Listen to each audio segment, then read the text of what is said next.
might know, as well as Fashion Fair Cosmetics. And she's going to tell you a little bit about how her family has fought for equality for so long. And so I work side by side with her each day, and we're still fighting for equality. We were delighted to do a recent feature on, we have a couples part to the magazine, and we're delighted to have two guys in the piece just recently. We got a lot of press around that, but she's going to tell you that we've been doing that since the beginning. And so you could not have chosen, I don't believe, a better recipient tonight. So with no further ado, Linda Johnson Rice, the chairwoman of Johnson Publishing.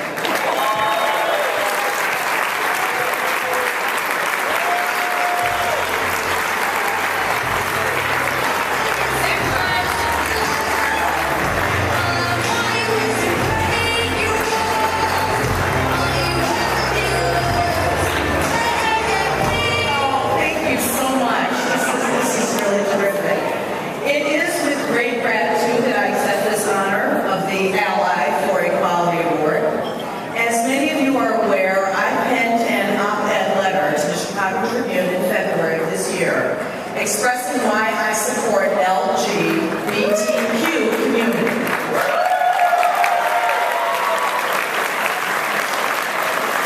To me, equality is something that should be afforded to everyone, regardless of your race, nationality, income, or sexual preference. Equality and the process of reaching equality have played a major role in my life. My father started Ebony and Jet magazine because the African American community did not have publications that addressed our culture, our struggles, and our lifestyles. In fact, in 1955, Jet magazine was the first publication to post photographs of Emmett Till's mutilated corpse after white men in Mississippi wrongfully murdered him during a summer visit with his family members. For those who don't know the story, Till was an African-American teenage boy who was murdered at the age of 14 after reportedly flirting with a white woman. This is just one story of injustice and inequality that was experienced during that time. The photographs of Till's dead and mutilated body shocked and outraged African-Americans from coast to coast, thus serving as a symbol for the need for justice and sparking the beginning of the civil rights movement and the demand for equality. In 1958, my mother, Eunice W. Johnson, started the Ebony Fashion Fair show thank you. To expose African-American women to beautiful and inspiring fashion that at the time was only afforded to white women. Following that, in 1973, she developed Fashion Fair Cosmetics because women of color did not have cosmetics suited to their skin tones. These acts represented my mother's pursuit for women of color to be treated equally by having the same access to beauty and glamour as white women.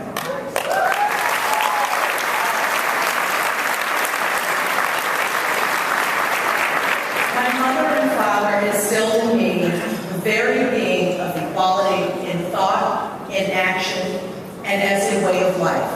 Today, our company continues to advocate for civil rights. This year, Jet Magazine featured how Brittany Griner is making waves as she inked an unprecedented deal with Nike as the first openly gay athlete to serve as their spokesperson, and how Laverne Cox, star of the new hit show Orange is the New Black, is paving the way for other transgender artists.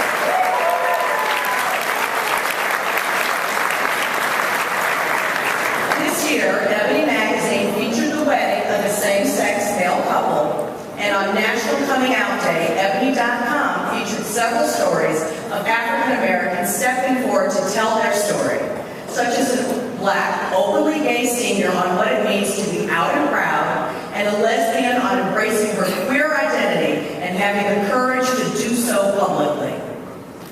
But this isn't something new we're doing.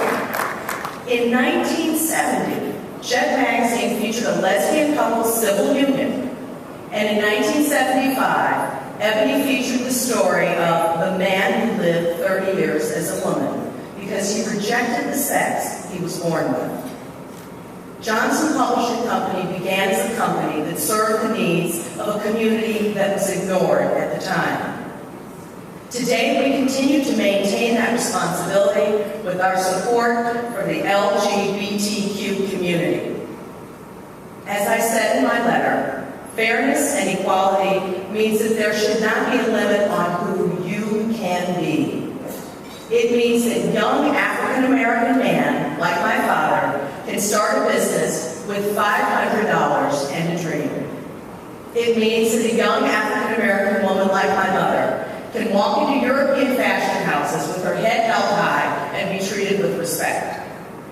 Even more, it means that African-American lesbian and gay couples should have access to the same hopes, dreams, and aspirations as the straight couple down the street.